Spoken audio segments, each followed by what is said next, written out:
पहला केस हम डिस्कस कर रहे थे। केस नंबर फर्स्ट था अपना, केस फर्स्ट अपना क्या, यदि किसी विलयन में अवाष्पशील क्या मिला दिया जाए, विलयन मिला दिया जाए। तो केस फर्स्ट था अपने पास में, केस फर्स्ट था यदि विलयन में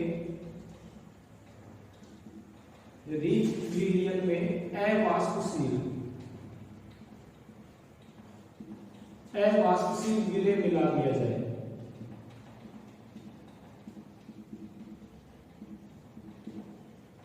क्या मिला दिया जाए, अवाष्पशील विलय मिला दिया जाए। तो राउल्ट के नियम के अनुसार क्या बोलेंगे, राउल्ट का नियम ये कहता है कि किसी भी विलयन का जो वाष्प दाब होता है वो उस विलयन में उपस्थित वाष्पशील घटक के मोल के क्या होता है, समानुपाती होता है। ठीक है, यानी PS डायरेक्टली प्रोपोर्शनल किसके होगा, x के की होगा। तो मैं यहां लिख सकता हूं प्रोपोर्शनलिटी को हटाएंगे तो क्या लगाएंगे, एक कांस्टेंट लगाएंगे, वो क्या होगा PA0 इनटू x के, जहां पर PA0 क्या है, शुद्ध विलायक का वाष्प दाब,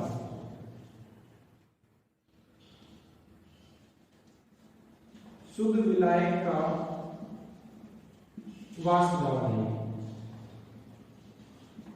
ठीक है, और अपने पास में XA क्या है, विलायक,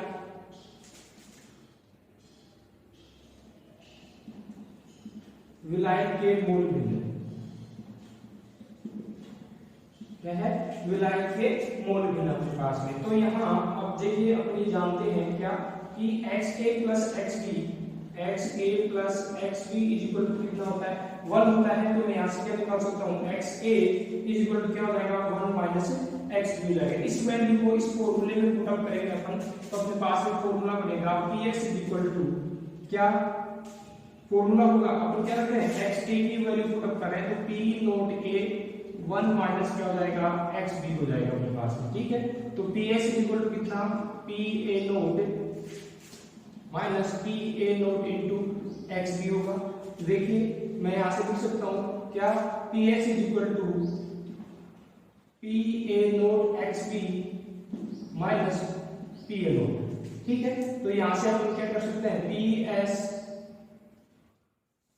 ये अपने पास में फॉर्मूला बना क्या कि PS is equal to P0 XB minus PA0 हो गया अपने पास। ठीक है, अब अगर अपन देखें क्या कि PS जो होगा इस फॉर्मूले में अपने देखें कि PA0 XB जो होगा वो किसके इक्वल होगा, PS।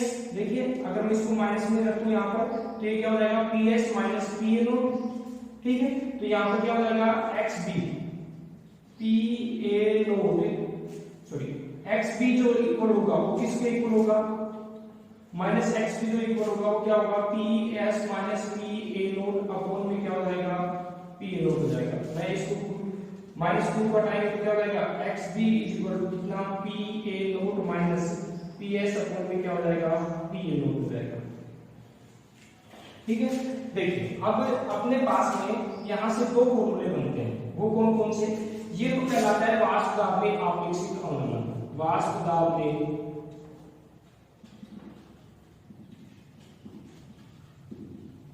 आपेक्षिक अवनमन, ये क्या कहलाता है, वाष्प दाब में आपेक्षिक अवनमन कहलाता है। ठीक है, इसको लिख लीजिएगा एक बार। देखिए अब इधर देखते हैं उस चीज को, तो अपने पास में फॉर्मूला आया क्या कि PS इज इक्वल टू कितना, PA0 minus PA0 into XB। तो मैं इस फॉर्मूले को ऐसे लिख सकता हूं ना कि PA0 minus PS is equal to P0 A into XB। लिख सकते हैं ऐसे अपन लिख सकते हैं। तो ये कहलाता है वाष्प दाब में अवनमन। ये जो फॉर्मूला है किसको शो करता है, वाष्प दाब में अवनमन को शो करता है अपने पास में। और वाष्प दाब में आपेक्षिक अवनमन का फॉर्मूला क्या बनेगा, वो बनेगा PA0 माइनस PS अपॉन में क्या होगा, PA0 इज इक्वल टू किसके, XB के। ये जो फॉर्मूला होगा ये किसका होगा, वाष्प दाब में आपेक्षिक अवनमन की। इसको एक दूसरे बोलेंगे RLP और इसको बोलेंगे LVP, लोअरिंग वेपर प्रेशर वाष्प दाब में अवनमन, और ये होगा रिलेटिव लोअरिंग वेपर प्रेशर वाष्प दाब में आपेक्षिक अवनमन होगा। तो पहला केस अपन ने डिस्कस किया, यदि विलयन में क्या हो, अवाष्पशील विलय मिला दिया जाए तो अपने पास पास में फॉर्मूला कुछ इस प्रकार से बनेगा कि किसी भी राउट का नियम कहता है कि किसी भी विलयन का जो वाष्प दाब होता है वो उस विलयन में उपस्थित वाष्पशील घटक के मोल भिन्न में क्या होता है, समानुपातिक होता है। तो अपने पास में जो विलय है वो कैसा है, अवाष्पशील है। तो जो वाष्प बनेगी वो सिर्फ और सिर्फ किसके द्वारा बनेगी, विलायक के द्वारा बनेगी। इसलिए अपन कह सकते हैं कि विलयन का जो वाष्प दाब होगा वो सिर्फ किसके द्वारा उत्पन्न होगा, विलायक के अणु के द्वारा क्या होगा, उत्पन्न होगा। तो यहाँ पर क्या कह रहे हैं अपन, पीएस डायरेक्टली प्रोपोर्शनल है किसके, एक्स के, क्योंकि वाष्पशील जो घटक है वो कौन है, विलायक है। क्योंकि आपने लिखा है कि विलय कैसा है, यहाँ पर अवाष्पशील है। अवाष्पशील विलय होने के कारण आपने बोला कि पीएस इज डायरेक्टली प्रोपोर्शनल किसके, एक्स के। इसको सोल्व किया अपने पास में फॉर्मूले बने। अगर ये नहीं लिखा तो मैंने आपको लिख दिया आपको Pn माइनस Ps अपॉन में P0 इक्वल टू क्या होता है, x भी होता है। इसको बोलते हैं वाष्प दाब में आपेक्षिक अवनमन और ये होता है वाष्प दाब में अवनमन। ठीक है, तो ये पहला अपन ने केस डिस्कस कर दिया कि यदि विलयन में कैसा विलय मिला दिया जाए, अवाष्पशील मिला दिया जाए, वाष्पशील विलय मिला दिया जाए तो विलयन का वाष्प दाब अपन कैसे कैलकुलेट करेंगे। अब अपना दूसरा केस लेते हैं, देखिए किसको रख कर रहा हूं मैं।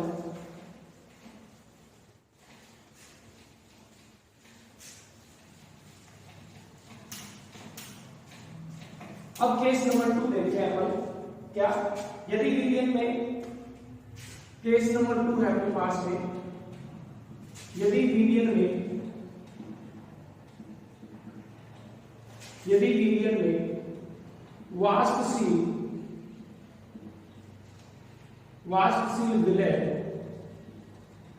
वाष्पशील विलय मिला दिया जाए,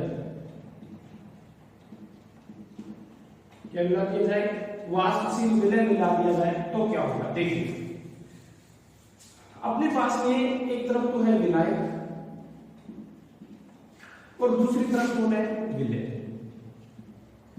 अगर मैं इसकी भौतिक अवस्था की बात करूं, अगर अपन इनके भौतिक अवस्था की बात करें तो भौतिक अवस्था जो होगी वो किस विलायक की क्या है, द्रव अवस्था है अपने पास में,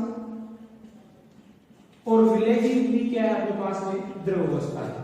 अगर दोनों की द्रव अवस्था है तो दोनों के द्वारा ही क्या बनेगा, वाष्प दाब बनेगा।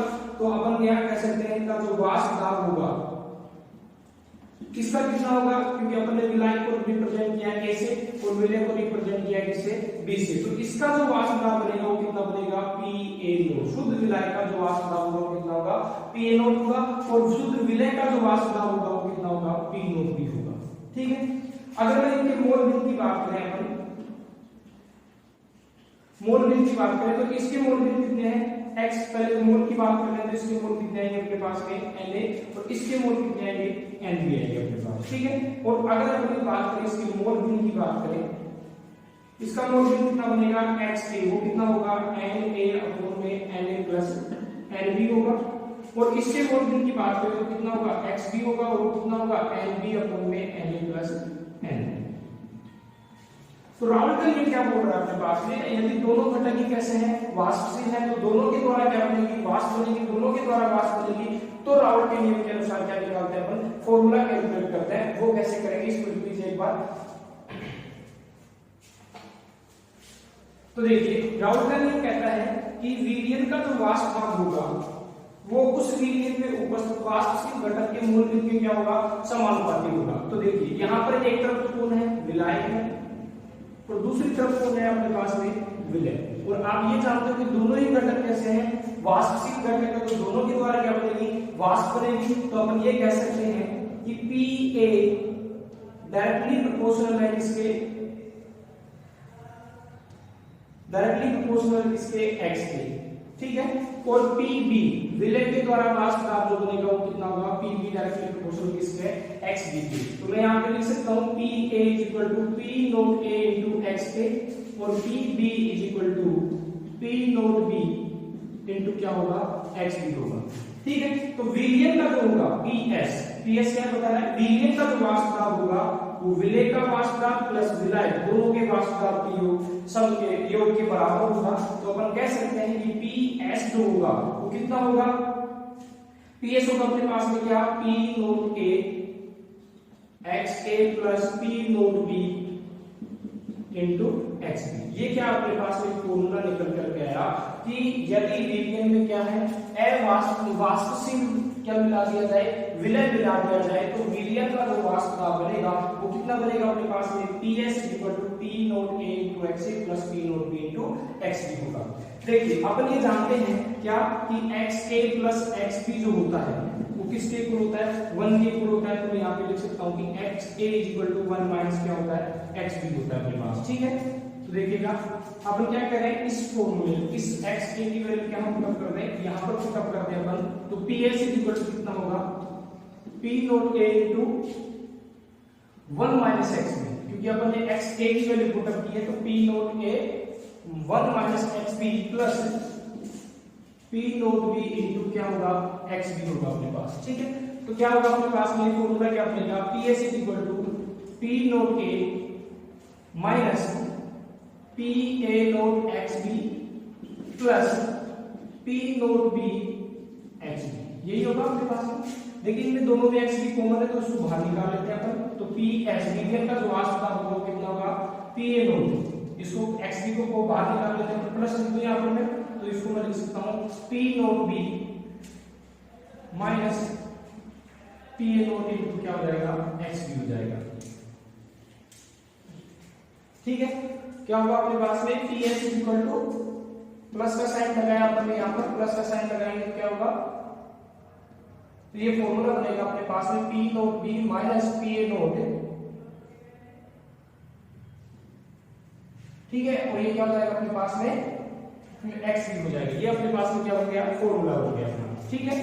अब देखिए ये अपने पास में क्या है, सेकंड केस है क्या, कि यदि ईंधन में क्या है वाष्पशील क्या मिला दिया जाए, घटक मिला दिया जाए, तो विलयन का वाष्प दाब क्या होगा। अगर अपन इसका क्या मिला है फॉर्मूला, ग्राफ बनाए तो ग्राफ कैसे बनेगा वो देखिएगा।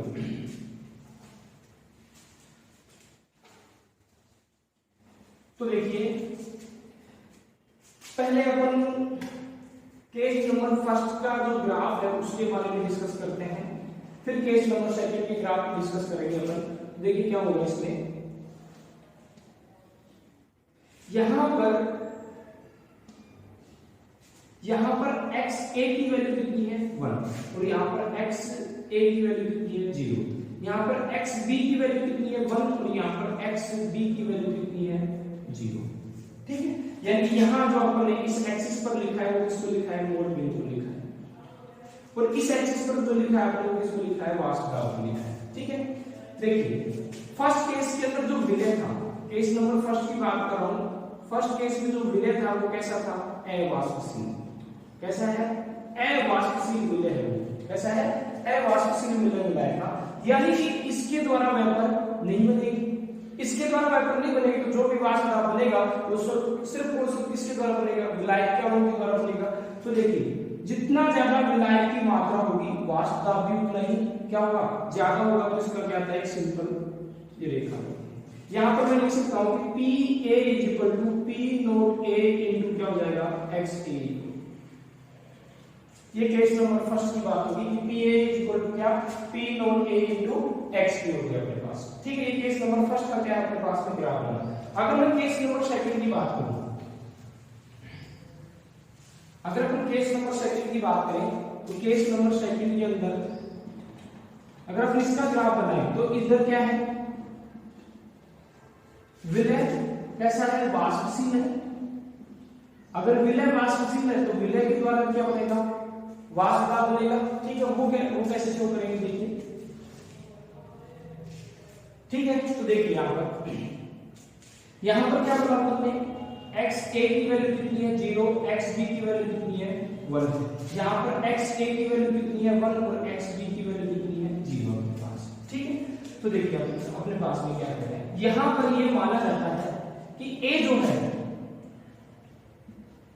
विलायक अधिक वाष्पशील होता है किसकी तुलना में, विलय की तुलना में।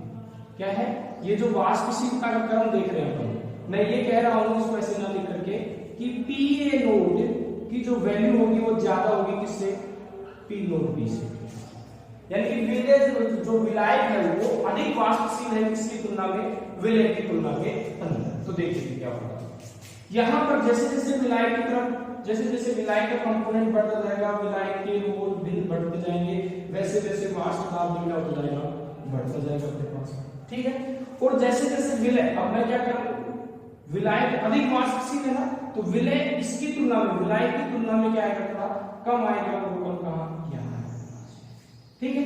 और वीर्य जो होगा वो इन दोनों का सम होगा अपने पास में। तो यहां पर मैं क्या लिख सकता हूं कि PS इक्वल टू कितना, PA प्लस PB, ठीक है। यहां पर कितना है, PA equal to PA nought into XA, यहां पर क्या है, PB equal to P note B into XB, यही होगा अपने पास, ठीक है।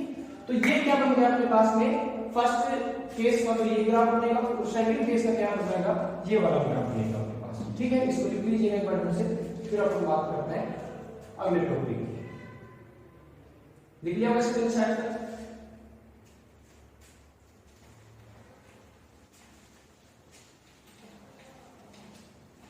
चलिए अब अपन बात करते हैं,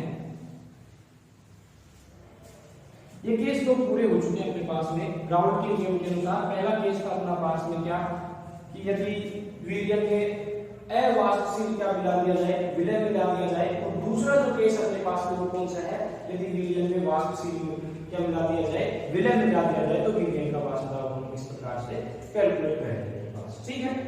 तो अब आगे अपन ये टॉपिक डिस्कस करते हैं। देखिए ये जो टॉपिक है ये बोर्ड सिलेबस में नहीं है अपने पास में, थोड़ा एक्स्ट्रा नॉलेज जो मैं आपको बता रहा हूं क्या होगा। देखिए इसमें वाष्प अवस्था में क्या है, वाष्प अवस्था में मोलबिन की गणना, determination of mole fraction in vector fields, क्या है, वाष्प अवस्था में मोलबिन की गणना। क्या मतलब देखिएगा, एक अपन ने कंटेनर लिया, चलिए एक कंटेनर लिया, और इस कंटेनर के अंदर ये जो अणु है ये द्रव के अणु है, किसके हैं, द्रव के अणु हैं। और इस कंटेनर को अपन ने क्या कर रखा है, बंद कर रखा है। और ये दूसरे जो कलर से मैंने शो किए हैं ये वाले, ये किसके हैं, वाष्प के कण है, क्या है, वाष्प के कण है। और ये किसके हैं, द्रव के कण है, ठीक है। ये समझ आ गया सभी को आपको। तो यहां पर देखिए अपन यहां पे लिखते थे XA और XB, ये किसको निरूपित करते हैं, द्रव अवस्था में, द्रव अवस्था में, द्रव अवस्था में विलायक के मूल में, विलायक के मूल में, विलायक के मूल में। और XB जो होगा वो क्या है, द्रव अवस्था में विलय के मूल में,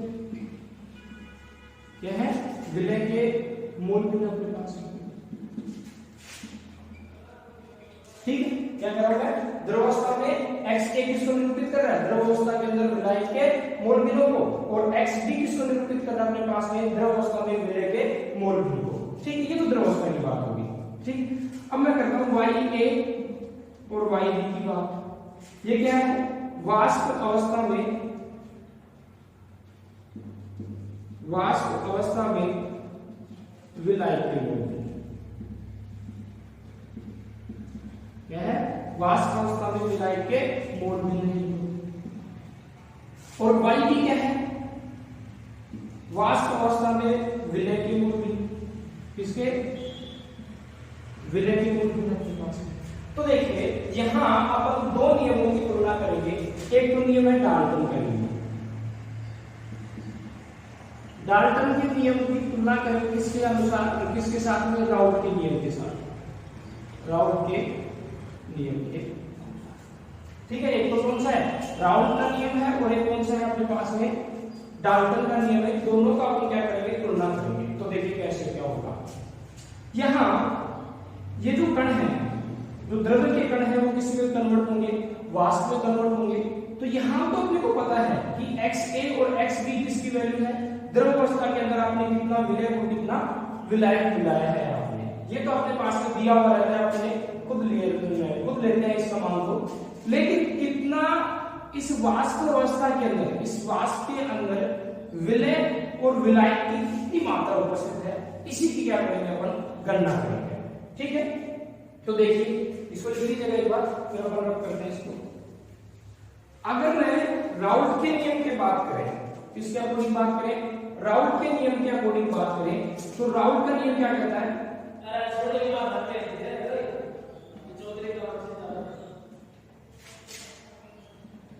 राउल्ट के नियम अनुसार अगर हम बात करें तो किसी भी विलयन का जो वाष्प दाब होगा पीएस, वो कितना होगा, पीए प्लस पीबी के इक्वल होगा। या अपन कह सकते हैं कि पीएस जो होगा विलयन का, वो डायरेक्टली प्रोपोर्शनल किसके, वाष्पशील घटक के, जैसे मान लीजिए अपने पास में क्या है, ए है। ठीक, और अगर मैं उसकी तुलना करूं डाल्टन के नियम से, डाल्टन के नियमानुसार, क्या है, डाल्टन के नियम अनुसार, तो डाल्टन के नियम क्या बोलता है कि आंशिक दाब P P, partial pressure is equal to क्या होगा, mole fraction into total pressure, total pressure, कुल दाब कितना होगा उसका। ठीक है, मोलविन इनटू कुल दाब,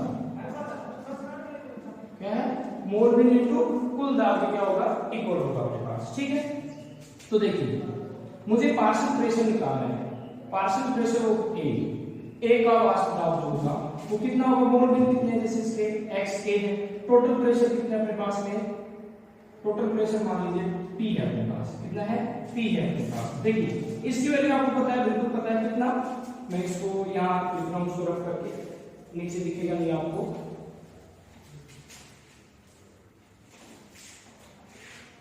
क्या आपको पता है कि पी ए जो होता है वो किसके इक्वल होता है, P nought A into X A. ठीक है, तो मैं यहां लिख सकता हूं P nought A X A is equal to, देखिए मोल भिन्न, वाष्प अवस्था के अंदर जो मोल भिन्न होंगे वो कितने होंगे, वाई ए होंगे, तो X P A nought X A is equal to Y A into क्या हो जाएगा, पी हो जाएगा अपने पास में। ठीक है, तो मैं यहां से ये निकाल सकता हूं कि एक्स ए जो होगा वो किसके इक्वल होगा, एक्स ए जो इक्वल होगा वो Y A into P upon में किसके, पी ए नोट के इक्वल होगा। ऐसी ही अगर मैं बात करूं किसके लिए, ये तो मैं ए के लिए, अगर कोई बात बी के लिए करें तो P B is equal to क्या, मोल में कितने हैं, Y B into total pressure कितना है, पी, तो पी बी का जो वैल्यू होगा वो कितना होगा, P A naught into X A, तो मैं लिख सकता हूं P N P B is equal to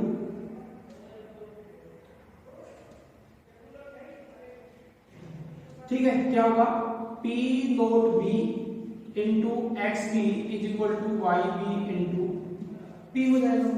ठीक है, तो यहां क्या करेंगे अपन, क्या कर रहे हैं देखिएगा कि एक्स बी के जो वैल्यू होगा वो कितना होगा, Y B into P upon में पी नोट बी, यही होगा। देखिए अब ये जानते हैं क्या कि X A plus X B की जो वैल्यू होगी वो किसके इक्वल होती है, 1 के इक्वल होती है। तो मैं यहां से लिख सकता हूं एक्स ए की वैल्यू कितनी है, वाई ए पी अपॉन में P naught plus Y B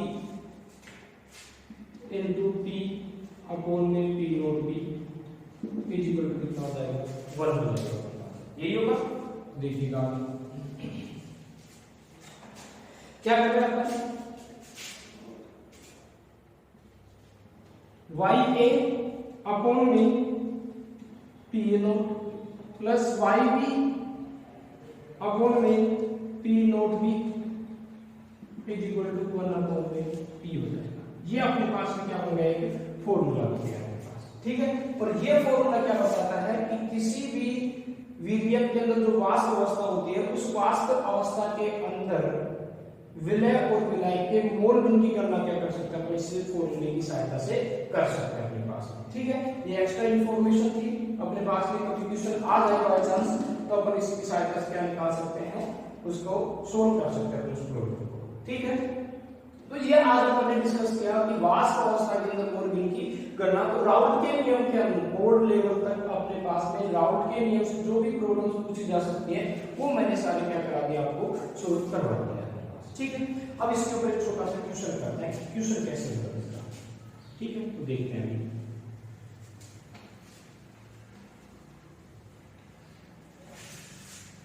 question देखते हैं, क्वेश्चन कैसे आएगा आपके पास में। देखिए एक कंटेनर है, इसमें दो कंपोनेंट है ए और बी। इस ए के 2 मोल और बी के कितने मोल अपने पास में 3 मोल मिला है। ए के कितने मोल है 2 मोल और बी के कितने हैं 3 मोल अपने क्या किया है एक दूसरे में मिक्स किए हैं। पी ए का जो वैल्यू है, पी ए नोट की जो वैल्यू है वो कितनी है 500 और इसकी अपने पास में कितनी है 200। कितनी है इसकी 200 है अपने पास में। तो क्या करना है अपने पास में, एक तो क्या करना है पीएस, क्या करना है अपने पास में पीएस क्या करना है। तो पहले इसको विलियन का वास्ता, पहला क्वेश्चन अपने पास में विलियन का वास्ता क्या होगा। विलियन का वास्ता कैसे निकालते हैं, P S equal to P A nought X A plus P note B into X, यही होगा अपने पास। ठीक है, तो इसकी वैल्यू अपने पास में पुट कर देखो, एक्स ए की वैल्यू निकालनी थी पहले, खुद के मोल कितने भाई 2, टोटल मोल कितने 5, 2/5।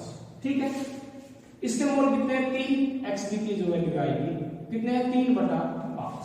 ठीक है, यहां पर एक्स पी ए नोट की वैल्यू कितनी हुई 500 इंटू एक्स ए की वैल्यू कितनी है 2/5 प्लस इसकी वैल्यू कितनी है अपने पास में 200 इंटू इसकी वैल्यू कितनी है 3/5। वैल्यू इसको करोगे तो कितना आ जाएगा 100, तो ये हो गया 200 प्लस इसको सोल्व करेंगे अपने पास में प्लस 4 की 12 120 हो जाएगा अपने पास में। ये कितना हो जाएगा अपने पास में 320 mm ऑफ एच, क्या जाएगा 320 mm ऑफ एच क्या आ जाएगा अपने पास में, इसका आंसर आ जाएगा। इस प्रकार से हम क्या कर सकते हैं क्वेश्चन सोल्व कर सकते हैं। एक क्वेश्चन और हो सकता है अपने पास में, क्या यदि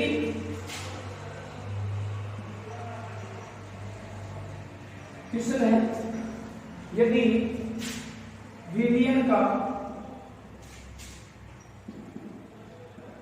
वास्ता कितना दे रखा आपने तो 500 mm ऑफ एच, कितना है विलियन का जो वास्ता वो कितना है 500 mm ऑफ एच, तो x की का मान